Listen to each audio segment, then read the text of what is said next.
तो चलो, माता जी प्रभु जी आप सभी का स्वागत है। कहाँ तक रुके थे? जल्दी से हम लोग वहां से आरंभ करेंगे, समय नहीं प्रभु है जी आज हम सिक्सटी लोगों को। एट से शुरू करना था। 58, क्या बात है। इसके पहले हम लोग क्या डिस्कशन कर रहे थे कल, थोड़ा बताइए। अब हम लोग खाली, हाँ, कल भी नहीं पूछ पाया। तो क्या सीखे इसके, कल कल के अध्याय से आपको क्या सीख मिली? कुछ भी नहीं मिली प्रभु जी, बस अब बोल रहे थे हम हरे सोते थे। कृष्ण प्रभु जी। हरे कृष्णा है माँ बंसल माता जी। हिमानी हिमानी। प्रभु जी हमको ये सीख मिली कि हमारी को सारी इंद्रियां अपनी किसी ना किसी तरीके से भगवान की सेवा में ही लगाने की जरूरत है। अगर हमने नहीं लगाई तो कुछ भी कर लो, हम सांसारिक मोह माया में फंसते ही हैं वापस।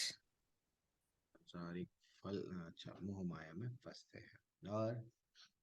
और एक मैं एक प्र- वैराग्य के बारे आ, पे एक बोला था। मुझे एंगर एक पर कैसे हम लोग, कंट्रोल करना है, सेल्फ पे कैसे कंट्रोल करना है, गुस्से पे कैसे कंट्रोल करना है और प्रसाद कैसे चढ़ाना है, वो सबके बारे में। हाँ वो तो जन, हाँ बिल्कुल, वह सब गुस्से पे भी कैसा कंट्रोल। और गुस्सा क्या करता का, क्रोधात भवति सम्मोह, सम्मोह स्मृति विभ्रमः। हाँ, वो सब हम लोगों का गुस्सा कहाँ से जैसे कैसा आसक्ति बढ़ी और पतन कैसा हो गया, हाँ, पता भी नहीं चलता हमारा। तो वो डिटेल में हमको बताया गया। और एक एक मैं बोला था वैराग्य के बारे में। हरे तो कृष्ण प्रभु फल्गु जी, मैंने वैराग्य और भी युक्त वैराग्य युक्त के बारे में वैराग्य और बताया। फाल्गु वैराग्य के बारे में बताया यस, था। दोनों भी करेक्ट बोल रहे हैं। ये दो वैराग्यों के साथ में एक दो और एक भी रहते हैं, छोटा सा 2 मिनट ऐसा, एक सेकंड ऐड मरकट करो। वैराग्य।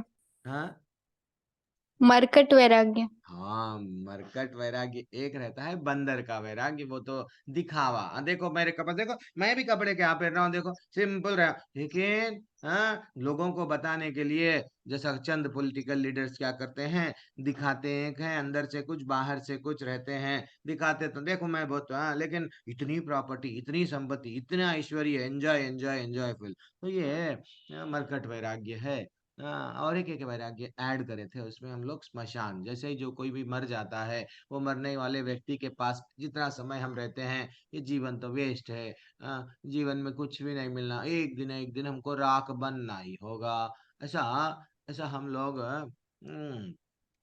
वो एक वैराग्य है। लेकिन वास्तविक वैराग्य क्या आना चाहिए? सब कुछ रहते हुए, सब कुछ मैं, मेरे पास में सब धन, स्त्री, पुत्र, प्रॉपर्टी, नाम, सब, ये सब किसके लिए? मेरे को ये लैपटॉप है, ये सब चीज किसके लिए? भगवान के लिए मैं यूज करूंगा। तो इसलिए ही वो इम्पोर्टेंट है कि ये सब में मेरी आसक्ति नहीं है, भगवान में मेरी आसक्ति है। ये रहते हुए लोग बोलते हैं आज मेरे पास में, हाँ, ये है वो है। तो ये सब अपुलेंस, मटेरियल अपुलेंस, एक ना एक दिन आपको, ना चाहते हुए भी, आप नहीं जाना चाहते हैं, फिर भी आपको मृत्यु सर्वा हरिष्यामि, आप नहीं जाएंगे फिर भी आपको छोड़ना पड़ेगा।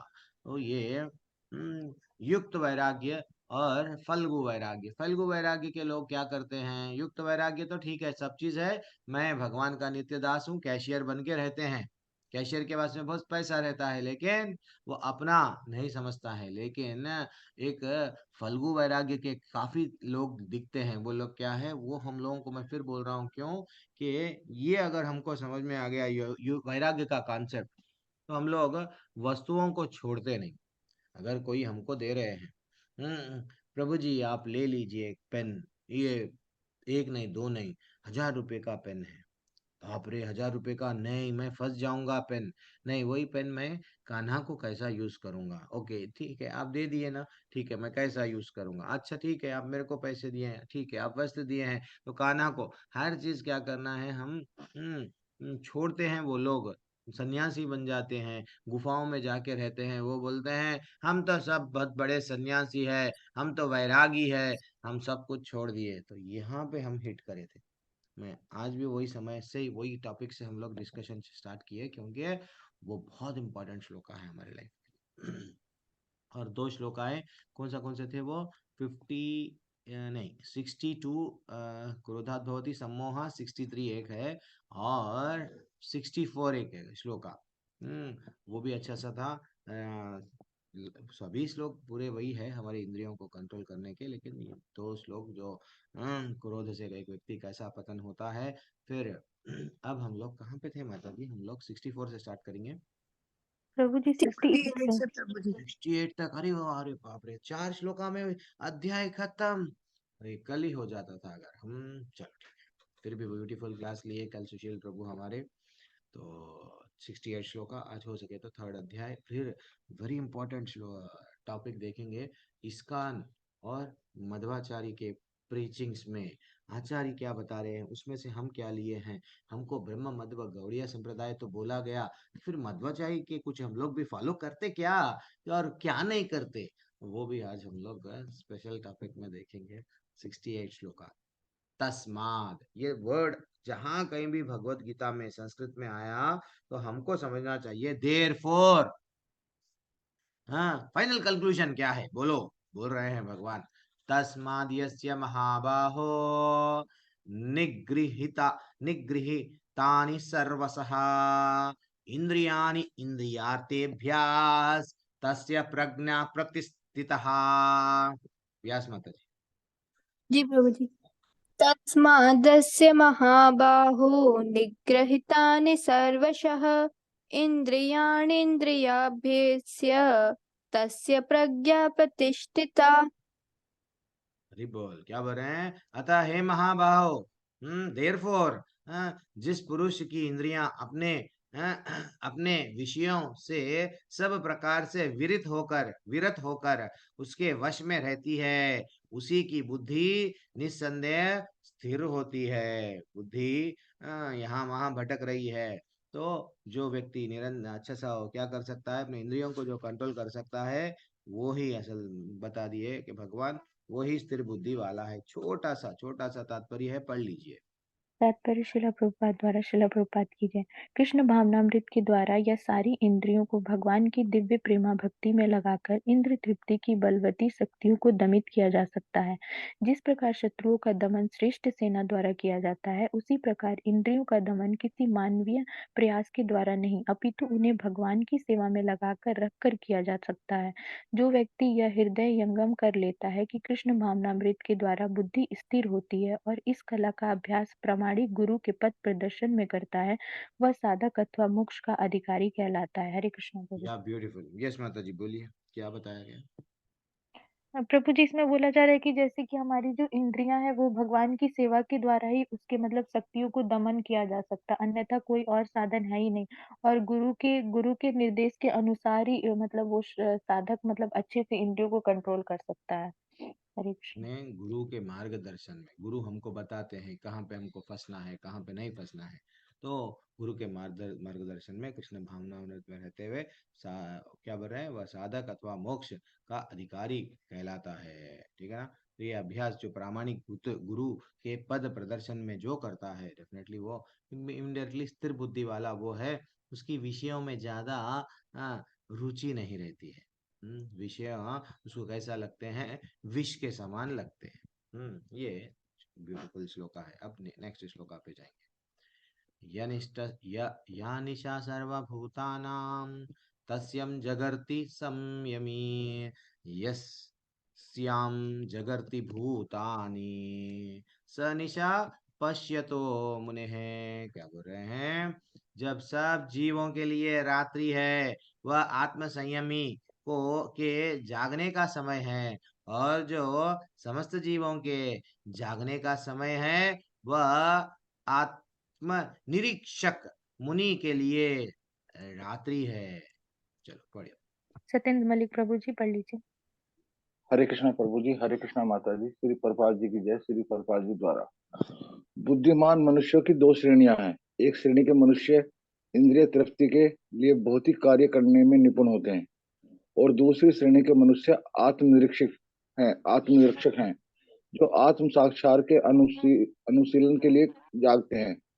विचारवान पुरुषों या आत्मनिरीक्षक मुनि के कार्य नैतिकता में लीन पुरुषों के लिए रात्रि के समान है।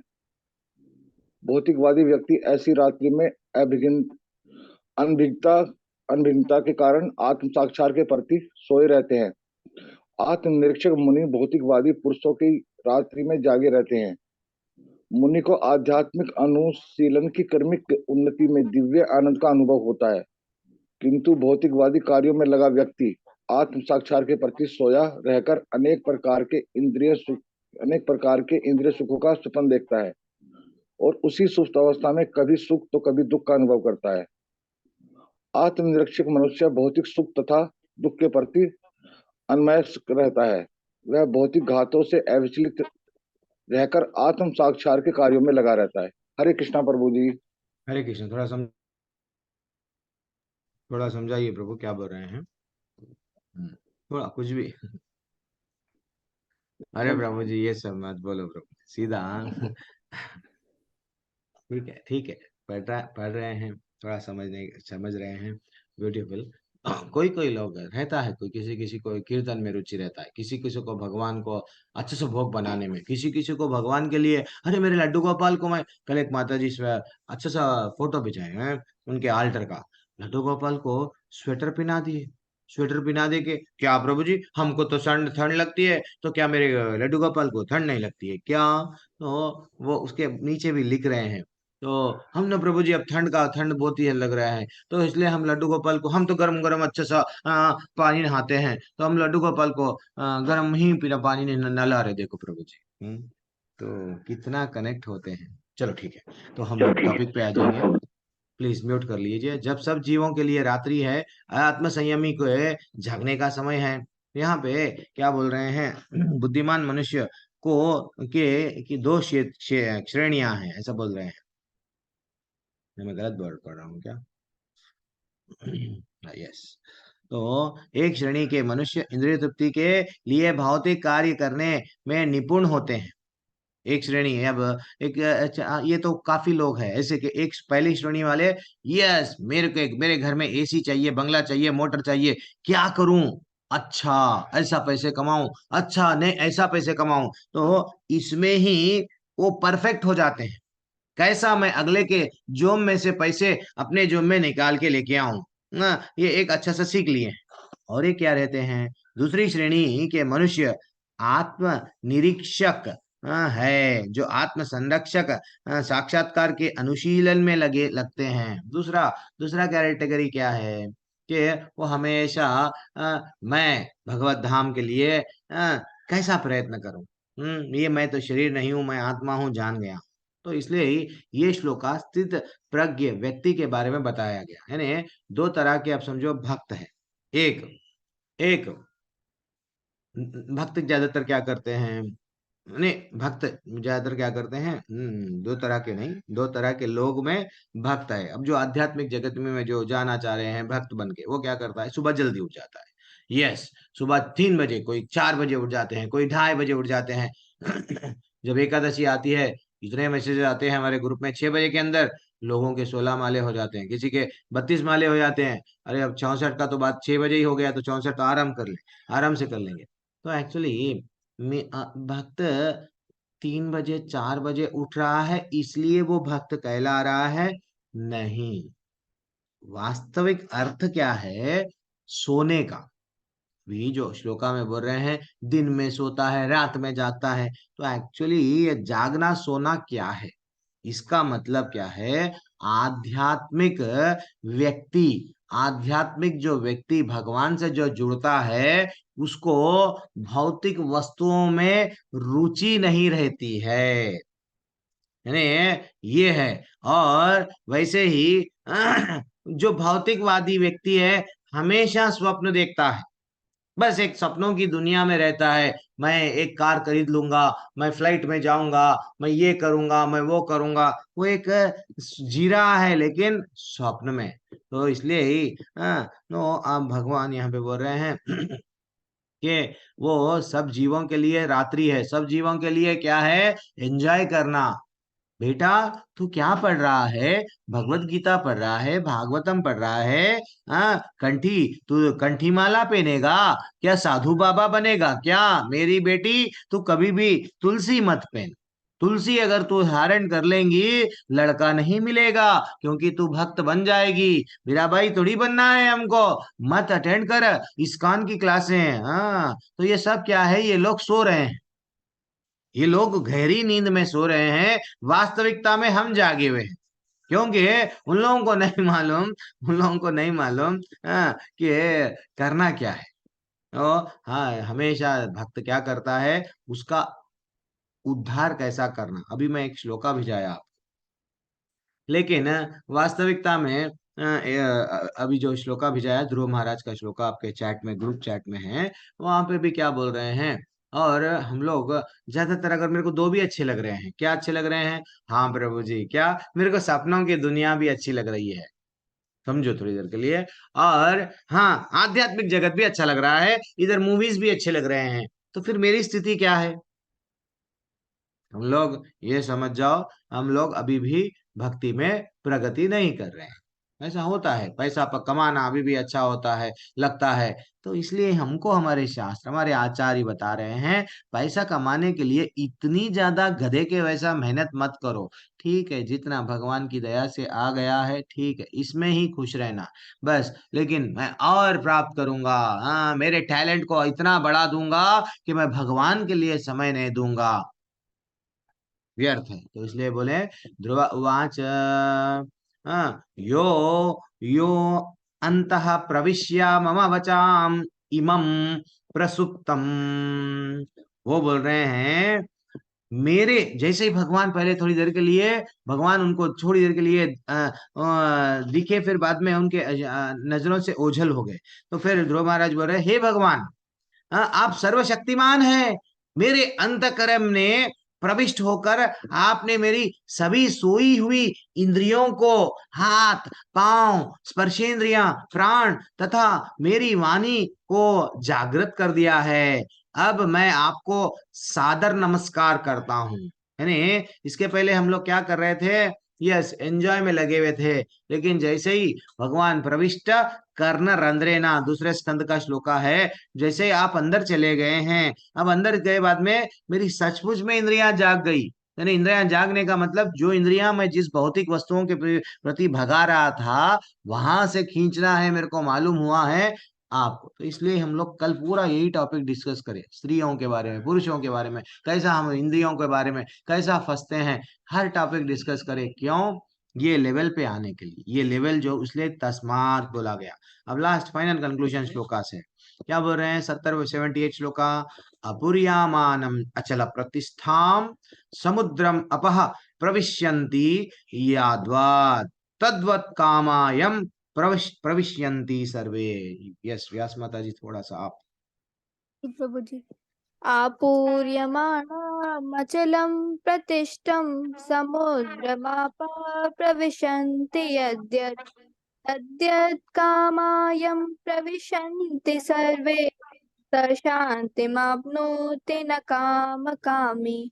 ये जो भी माता जी राग जो भी बोल रहे हैं, ये मीटर टू का रहता है। ये मीटर टू यानी इसमें हम लोग पढ़ते समय क्या करते हैं, जैसा यही स्टाइल में, निर्माण मोहा जित संग दोषा, यही स्टाइल में, कार्पण्य दोषोपहता स्वभाव, यही स्टाइल में। और एक कौन सा श्लोक है? बहुत सारे श्लोक है भगवत गीता में। सर्वस्य चाहम हृदय सन्निविष्टो। अब यही श्लोका, अपूर्यमानाम अचला प्रतिष्ठाम समुद्रम आपा प्रविश्यन्ति याद्वात्। ने थोड़ा हमारे पास में अगर समय है, थोड़ा सीखने का भी प्रयत्न करो। मैं थोड़ा जल्दी जल्दी में भागता हूँ। तो जो पुरुष समुद्र में निरंतर प्रवेश करते रहने वाली नदियों के समान इच्छाओं के निरंतर प्रवाह से विचलित नहीं होता, और जो सदैव स्थिर रहता है, वही शांति प्राप्त कर सकता है। वह नहीं जो ऐसा इच्छाओं के को तुष्ट करने की चेष्टा करता है।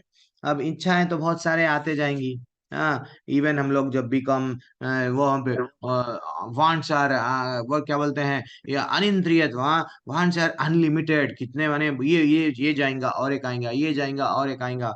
तो वैसे ही अब ये बारे में तात्पर्य बहुत अच्छा है, पढ़िए जल्दी से। हेमानी बंसल माता जी पढ़ लेती। हरे कृष्णा। तत्परे श्रीला प्रभुपाद जी द्वारा श्रीला प्रभुपाद जी की जय। यद्यपि विशाल सागर में सदैव जल रहता है, किंतु वर्षा ऋतु में विशेषतया ये अधिक जल से भरता जाता है, तो भी सागर उतने पर ही स्थिर रहता है। न तो वह विक्षुब्ध होता है और न तट की सीमा का उल्लंघन करता है।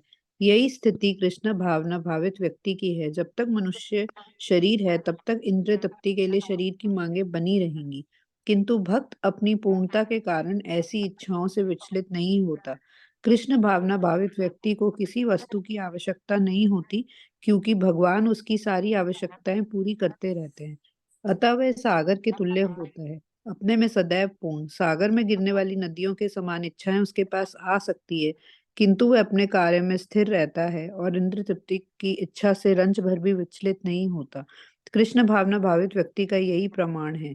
इच्छाओं के होते हुए भी वह कभी इंद्र तृप्ति के लिए उन्मुख नहीं होता, चूंकि वह भगवान की दिव्य प्रेम भक्ति में तुष्ट रहता है, अतः वह समुद्र की भांति स्थिर रहकर पूर्ण शांति का आनंद उठा सकता है। किंतु दूसरे लोग जो मुक्ति की सीमा तक इच्छाओं की पूर्ति करना चाहते हैं, फिर भौतिक सफलताओं का क्या कहना, उन्हें कभी शांति नहीं मिल पाती। कर्मी, मुमुक्षु तथा वे योगी, सिद्धि के कामी हैं, ये सभी अपूर्ण इच्छाओं के कारण दुखी रहते हैं। किंतु कृष्ण भावना भावित पुरुष भगवत सेवा में सुखी रहता है और उसकी कोई इच्छा नहीं होती। वस्तुतः वह तो तथाकथित भव बंधन से मोक्ष की भी कामना नहीं करता। कृष्ण के भक्तों की कोई भौतिक इच्छा नहीं रहती, इसलिए वे पूर्ण शांत रहते हैं। हरे कृष्ण क्या प्रभु। ब्यूटीफुल श्लोक है, देखे।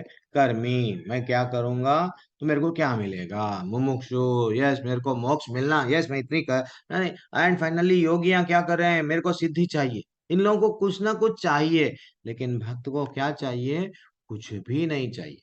तो जनरली ऐसा क्या भगवान यहाँ पे एक बार क्या करे, अभी कछुए के एग्जाम्पल दिए, इंद्रियों को कछुए के जैसा, हाँ, अपने संकुचित करके कंट्रोल करो। अब यहाँ पे भगवान एक नया एग्जाम्पल दे रहे हैं दूसरे अध्याय में, समुद्र।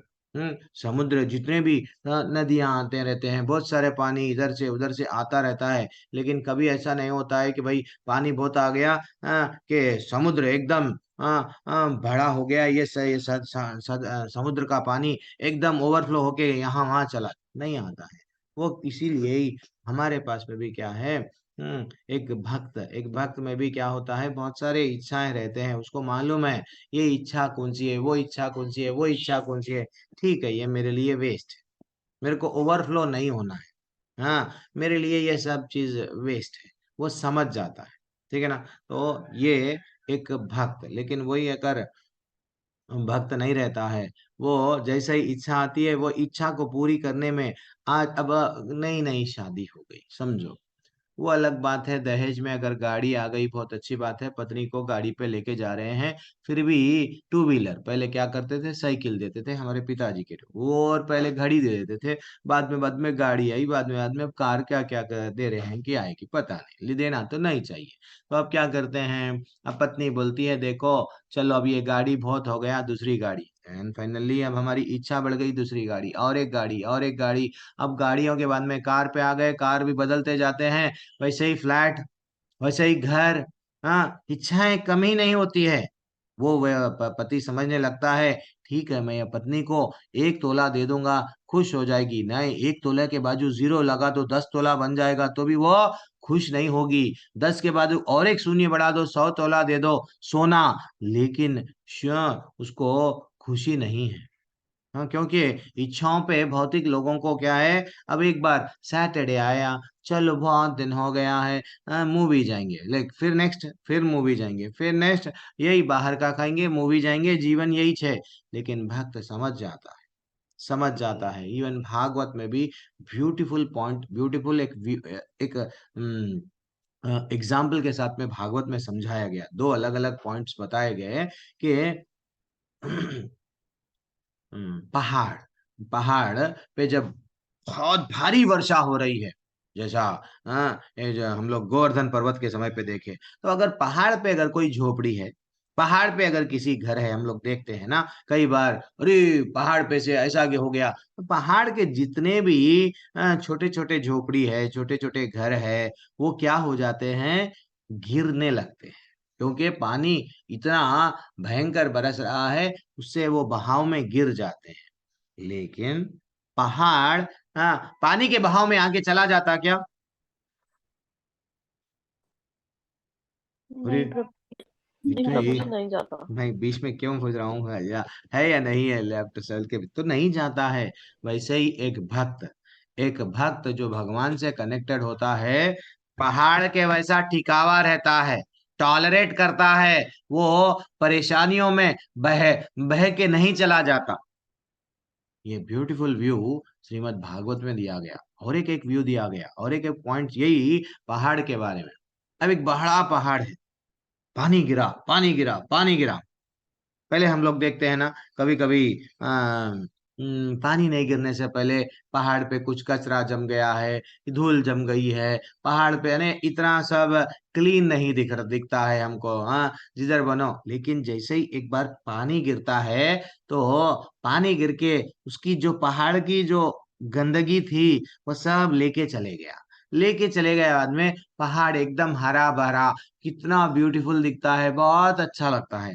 वही हमको बताया गया भागवतम के माध्यम से। एक भक्त एक भक्त जब भगवान से कनेक्ट होता है, एक भक्त जब भगवान से कनेक्ट होता है, जैसा पानी गिर के सब स्वच्छ हो गया, वैसे ही हमारे हृदय में क्या होता है, वो बुरा जो भी था वो धीरे धीरे से चले जाते हैं। तो वो जो चीज जो हमारे में थी, भौतिक परेशानियों के देख देख के हम लोग विचलित हो जाते थे, मेरा क्या, टेंशन में रहते थे, वो समस्याओं को सुलझाना ही जीवन का लक्ष्य मानते थे, वो अब क्या हो जाता है, चला जाता है। तो इसलिए आचार्य फाइनली कंक्लूजन में क्या बोले कि ये कर्मी मुमुक्षु भी, और मेरे को मोक्ष चाहिए, मेरे को काम करे तो कुछ चाहिए, योगियों को अष्ट सिद्धि चाहिए, लेकिन भक्त को कुछ भी नहीं चाहिए। उन लोगों को चाहिए चाहिए चाहिए, भक्त को कुछ नहीं चाहिए। भक्त सिर्फ निरंतर भगवान की सेवा में लगा रहता है। क्या ब्यूटीफुल बोले हैं, क्योंकि भगवान भक्त में कोई कामना नहीं रहती है। मुक्ति, अगर भक्ति कर रहे हैं, मुक्ति देवी भी आके मोक्ष दे दोगे, आ जा तू, नहीं, मेरे को तो भक्ति करना है। हनुमान जी एग्जाम्पल लिए हैं। नेक्स्ट वीक पता नहीं कौन लेंगे हमारे क्लास में से। एक ब्यूटीफुल पीपीटी है, वो माता जी ही बनाए हैं, श्वेता माता जी। तो रामायण से शिक्षाएं क्या मिलती है, तो वो बनाते हैं, हमको देते हैं, हमारे टीम वाले करते हैं। तो 71 श्लोका। विहाय कामान्य सर्वान्, माता जी आप ही पढ़ लीजिए। विहाय कामान्य सर्वान् पुमान् चरन्ति निःस्पृह निर्ममो निरंकार। सॉरी प्रभु जी, ये पूरा मिस हो गया। अपन गलत गाए एक्चुअली, वो छोटा है मीटर वन में, तो ठीक है। विहाय विहाय का कामान यह सर्वान पुंसाम चरति निष्प्रह निर्ममो निरहंकारः स शांतिम आदि गच्छति। वो बोल रहे हैं, जिस व्यक्ति ने इंद्रिय तृप्ति में समस्त इच्छाओं का परित्याग कर दिया है। देखो 3 क्वालिटीज हैं यहाँ पे। हाँ, पहले तो क्या बोल रहे हैं, वास्तविक शांति कैसा प्राप्त होती है, पहला कंडीशन, हमारे समस्त इच्छाओं का क्या करो, परित्याग करो। फिर जो और नए इच्छाओं से रहित, नए नए, अब जो जिसका पूरा इच्छाएं है सो इच्छाओं को त्याग दिए, और जिसके पास में इच्छाओं से रहित है, और जिसने सारी ममता को त्याग दिया, और तथा अहंकार से रहित है, वह वास्तविक वास्तविक शांति को प्राप्त करता है। ठीक है ना। अहंकार से निकल नहीं पाते हैं, बहुत सारे लोग अहंकार में ही रहते हैं, ज्यादातर लोग। वही बोल रहे हैं, देखो माता जी, जब बस जितना हमारे शरीर के लिए आवश्यकता है वही हमारे लिए बस है। ये ज्यादा इंद्रिय तृप्ति में लगेंगे, क्या मिलेगा। ब्यूटीफुल श्लोका है, पढ़ लीजिए। रीता नेक्स्ट। पंडित माता जी पढ़ लीजिए। हरे कृष्ण प्रभु जी, हरे कृष्ण माता जी, सभी को धन्यवाद प्रणाम। शिल प्रभुपाद की जय। तात्पर्य शिल प्रभुपाद द्वारा निष्प्रिय होने का अर्थ है इंद्रिय तृप्ति के लिए कुछ भी इच्छा न। दूसरे शब्दों में कृष्ण भावना भावित होने की इच्छा। वास्तव में इच्छा शून्यता का या निष्प्रियता है। इस शरीर की मिथ्या ही आत्मा माने बिना तथा संसार की किसी वस्तु में कल्पित स्वामित्व रखे बिना श्री कृष्ण के नित्य दास के रूप में अपनी यथार्थ स्थिति को जान लेना कृष्ण भावनामृत की सिद्ध अवस्था है। जो इस सिद्ध अवस्था में स्थित है वह जानता है कि श्री कृष्ण ही प्रत्येक वस्तु के स्वामी है। अतः प्रत्येक वस्तु का उपयोग उनकी तुष्टि के लिए किया जाना चाहिए। अर्जुन आत्म तुष्टि के लिए युद्ध नहीं करना चाहता था, किंतु जब वह पूर्ण रूप से कृष्ण भावना भावित हो गया तो उसने युद्ध किया, क्योंकि कृष्ण चाहते थे कि वह युद्ध करे। उसे अपने लिए युद्ध करने की कोई इच्छा न थी, किंतु वही अर्जुन श्री कृष्ण के लिए अपनी शक्ति भर लड़ा। वास्तविक इच्छा शून्यता श्री कृष्ण तुष्टि के लिए इच्छा है। यह इच्छाओं को नष्ट करने का कोई कृत्रिम प्रयास नहीं है। तू कभी भी इच्छा शून्य या इंद्रिय शून्य नहीं हो सकता, किंतु उसे अपनी इच्छाओं की गुणवत्ता बदलनी होती है। भौतिक दृष्टि से इच्छा शून्य व्यक्ति जानता है कि प्रत्येक वस्तु श्री कृष्ण की है। ईर्ष्यावास्यमिदं सर्वम, अतः वह किसी मनुष्य किसी वस्तु पर अपना स्वामित्व घोषित नहीं करता। यह दिव्य ज्ञान आत्म साक्षात्कार पर आधारित है, अर्थात इस ज्ञान पर कि प्रत्येक जीव श्री कृष्ण का अंश स्वरूप है और जीव की शाश्वत स्थिति कभी न तो श्री कृष्ण के तुल्य होती है न उनसे बढ़कर। इस प्रकार श्री कृष्ण भावनामृत का यह ज्ञान भी वास्तविक शांति का मूल सिद्धांत है। हरे कृष्ण प्रभु जी। हरे कृष्णा। तो ममता क्यों आती है, कल भी हम लोग ये श्लोका डिस्कस करे, आज भी थोड़ा सा हम लोग ममता में क्यों फंस जाता है एक व्यक्ति। तो वो भागवत का ही श्लोका जो मैं चैट में एक्चुअली वो गलती से एक ही माता जी को भेज दिया था, एवरीवन भेजना था। तो ध्रुव महाराज का भी श्लोका आपको भेज दिया हूँ, और चैट में जस्ट चेक कर लीजिए। देन फाइनली यहाँ पे क्या बता रहे हैं, 4 चीजों का हमारे लिए बहुत इंपॉर्टेंट है और कुछ नहीं चाहिए। ममता क्यों आती है ज्यादातर, ममता इसलिए आती है, भागवत के हिसाब से बोल रहे हैं, पुंसा स्त्री त्रिया मिथुनी भावम एताम। हाँ, 5वें स्कंद का 5वें अध्याय का 8वां श्लोक जो आपके चैट में है, तायोर मिथो हृदय ग्रंथिम अहो, वो बोल रहे हैं ये क्यों आ रही है ममता, क्यों एक व्यक्ति फंस रहा है कि स्त्री पुरुष का अट्रैक्शन, जैसे स्त्री पुरुष के मध्य का आकर्षण भौतिक आस्था अस्तित्व का मूल नियम है। ठीक है, अट्रैक्शन तो है, कोई बात नहीं है, लेकिन अट्रैक्शन के बाद में एक पुरुष क्या समझने लगता है, चलो शादी हो गई, अब मेरा जीवन क्या है, मैं पति बन गया हूं, बस मैं कौन हूं मालूम, पत्नी। मेरा काम क्या है, यस यही है। अब इसमें क्या हो गया, बाद में बच्चे, बाद में परिवार, बाद में घर, बाद में प्रॉपर्टी, बाद बैंक बैलेंस, अब इसमें सब में क्या हो गई, ममता।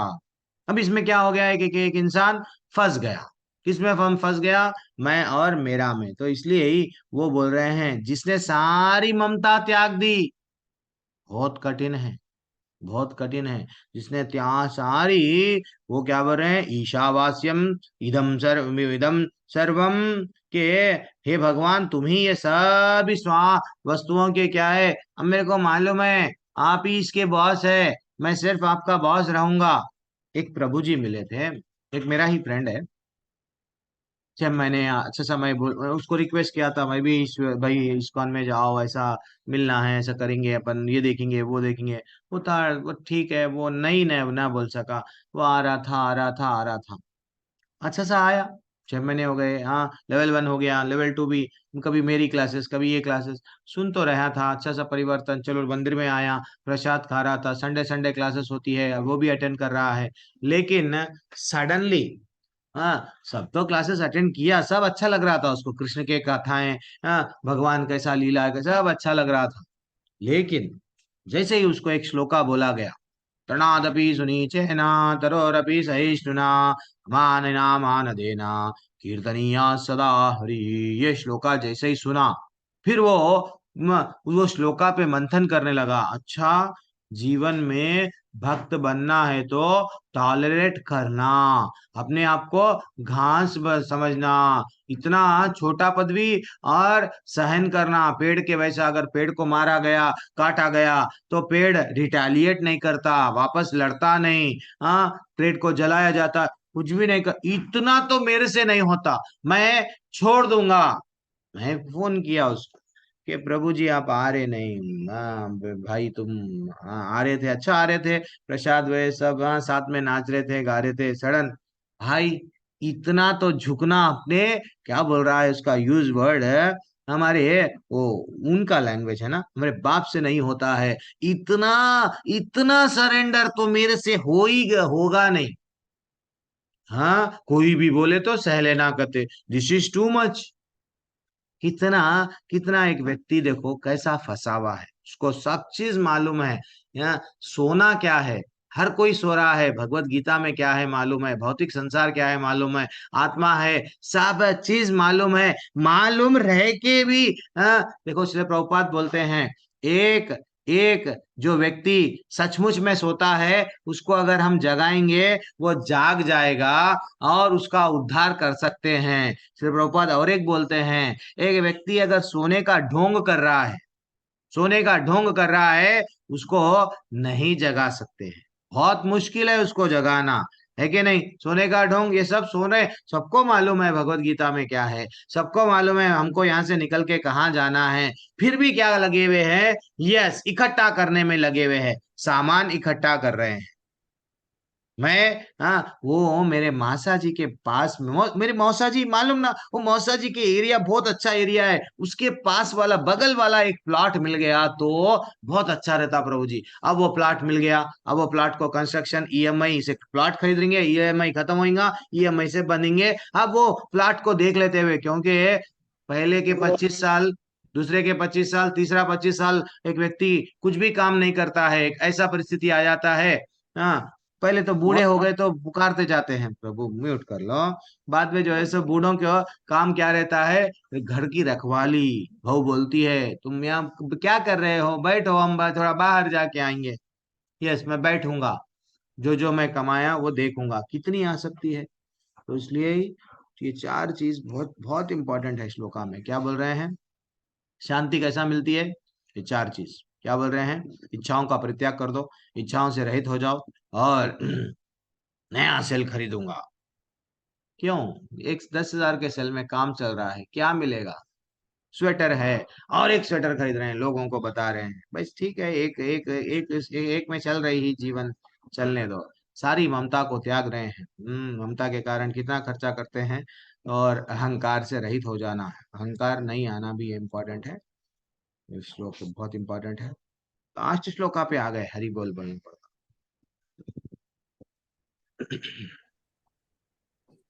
थोड़ा मैं पढ़ लूंगा, बाद में माता जी पढ़ेंगे। माता जी आप अपना देखो। ईश ब्रह्मी स्थित प्रार्था नैनम प्राप्या विमुह्यति, स्थित्वस्याम अंते के अंते अंत काले भी, क्या बोल रहे हैं, ब्रह्म निर्वाणम रक्षति। यस माता जी। ईशां ब्राह्मे स्थितः पार्थ नैनां प्राप्य विमुह्यते स्थितवास्यामन्तकालेऽपि ब्रह्मनिर्वाणमृच्छति। एक कहानी भी ब्यूटीफुल है और श्लोका भी ब्यूटीफुल।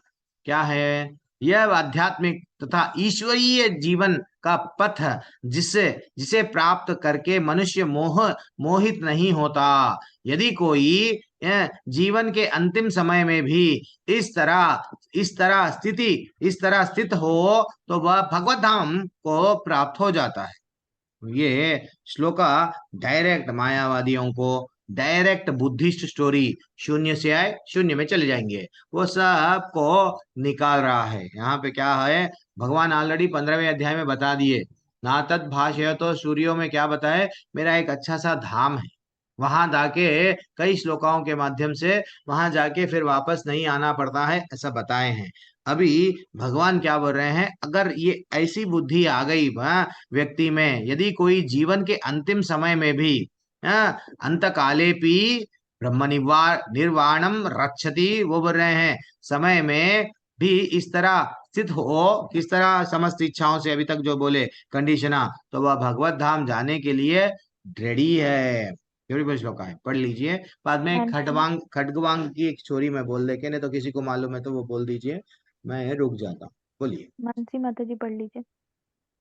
हरे कृष्णा। शिला प्रभुपाद की जय। तात्पर्य शिला प्रभुपाद द्वारा मनुष्य कृष्ण भावनामृत या दिव्य जीवन को एक क्षण में प्राप्त कर सकता है, और हो सकता है कि उससे लाखों जन्मों के बाद भी प्राप्त हो, बाद भी ना प्राप्त हो। यह तो सत्य को समझने और स्वीकार करने की बात है। खटवांग महाराज ने अपनी मृत्यु के कुछ मिनट पूर्व कृष्ण के शरणागत होकर ऐसी जीवन अवस्था प्राप्त कर ली।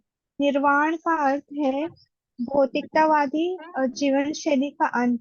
बौद्ध दर्शन के अनुसार इस भौतिक जीवन के पूरा होने पर केवल शून्य शेष रहता है, किंतु भगवत गीता की शिक्षा इससे भिन्न है। वास्तविक जीवन का शुभारंभ इस भौतिक जीवन को पूरा होने पर होता है। स्थूल भौतिकतावादी के लिए यह जानना पर्याप्त होगा कि इस भौतिक जीवन का अंत निश्चित है, किंतु आध्यात्मिक दृष्टि से उन्नत व्यक्तियों के लिए इस जीवन के बाद अन्य जीवन प्रारंभ होता है। इस जीवन का अंत होने के पूर्व यदि कोई कृष्ण भावना भावित हो जाए तो उसे तुरंत ब्रह्म निर्माण अवस्था प्राप्त हो जाती है। भगवत धाम तथा भगवत भक्ति के बीच कोई अंतर नहीं है, क्योंकि दोनों चरम पद है। अतः भगवान की दिव्य प्रेमा भक्ति में व्यस्त रहने का अर्थ है भगवत धाम को प्राप्त करना। भौतिक जगत में इंद्र तृप्ति विषय कार्य होते हैं और आध्यात्मिक जगत में कृष्ण भावनामृत विषय।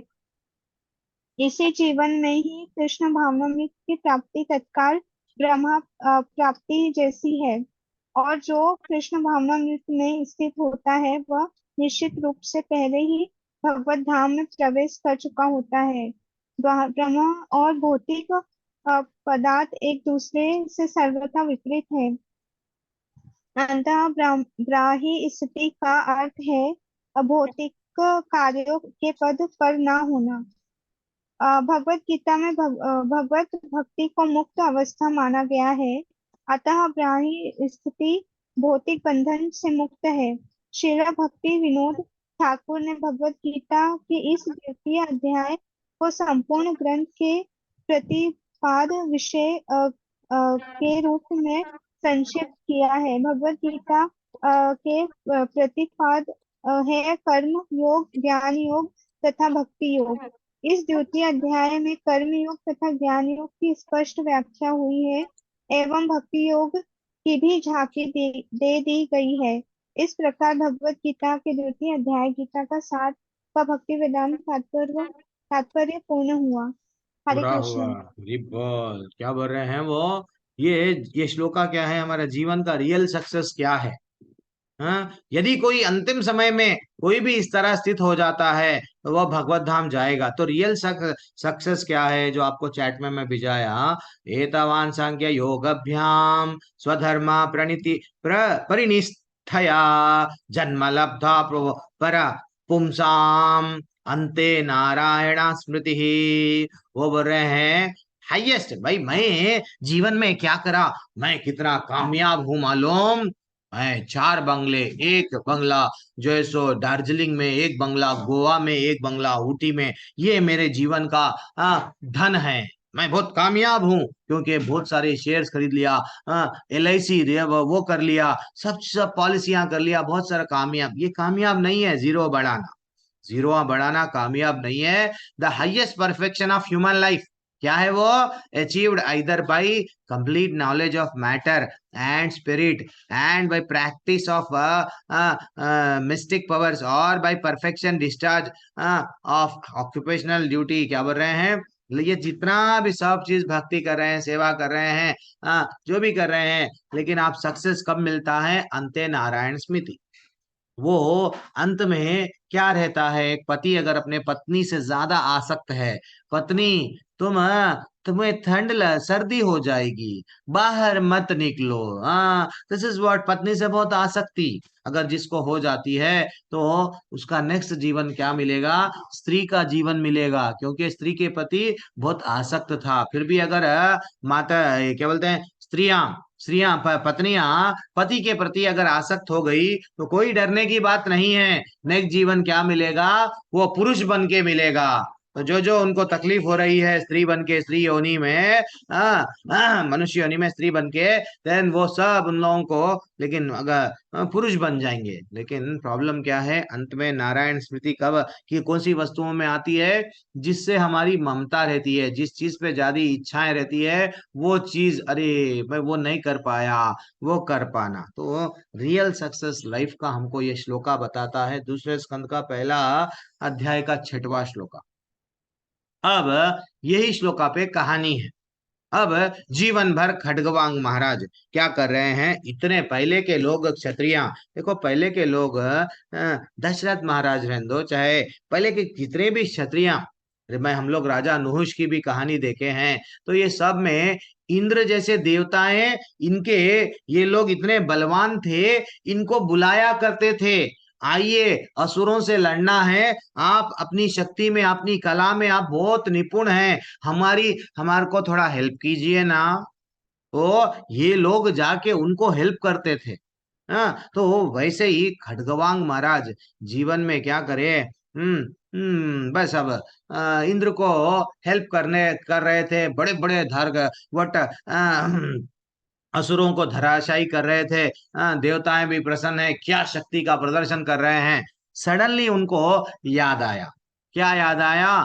कि भाई, हे इंद्र, हे देवताओं, तुम्हारी तो मैं हेल्प कर रहा हूँ, क्या मेरा जीवन में और शेष है समय? क्योंकि मेरे को बुढ़ापे में क्या करना है? भगवान का चिंतन करना है। तो मेरा जीवन और कितना शेष रह गया है? तो वो बोले हैं 2 घड़ी। हाँ, 2 घड़ी च यानी वन, 1 घड़ी का मतलब 45 मिनट्स, 2 घड़ी का मतलब 1.5 आवर, 1.5 आवर, ओनली 1.5। सच्ची बोल रहे? अच्छा देख लो। हाँ, 2 घड़ी है। तो फिर अब देन फाइनली तो क्या करो बोले? तो जाने दो, अब क्या करो, सीधा मेरे को वहां पे भिजा दो। कहाँ पे? मैं मथुरा, वृंदावन, वहां पे जहाँ हरि का धाम है, वहां पे भिजा दो। मैं जाके वहां पे क्या करूंगा? भगवान की भक्ति करूंगा। तो खरगवांग महाराज क्या करने लगे? इतनी अच्छा तपस्या में डूब गए। लास्ट समय में, अंत काल में 1.5 घंटा है उनको मरने का, लेकिन 1.5 घंटे में वो स्वयं को भूल गए कि मैं राजा था। मैं इंद्र जैसे देवताओं को अपना शक्ति प्रदर्शन करा। मैं, ये मैं चला गया, मेरा चला गया। 1.5 घंटा वो कृष्ण के बन के रह गए, भगवान के बन के रह गए। भगवान बोले आ जाओ मेरे पास में। तो ये जीवन का रियल सक्सेस है। इसलिए ज्यादातर माताजियों को, पत्नियों को इसमें उलझना नहीं चाहिए। पति तुमने ये नहीं किया, वो नहीं किया मेरे लिए। भाई वो करेगा या नहीं करेगा, पति को भी, पत्नी को या ये दूंगा वो दूंगा नहीं, बस हमको जो भी दे रहे हैं ठीक है, उनको दे दी। हम लोगों को यहाँ से निकलना है। ठीक है, उन लोग पैसे में खुश है, उनको पैसा दे दो। हम कृष्ण में खुश है, हमको गीता मिल गई, भागवत मिल गई, तो बस है, हमको और कुछ नहीं चाहिए। ठीक है, चलो हम लोग यहाँ पे एंड करेंगे। 7:23 हो रहा है, क्योंकि मैं आपको बोला हूँ कि एक टॉपिक लेने हरे वाला हूँ। कृष्णा। प्रभु जी, एक डाउट है।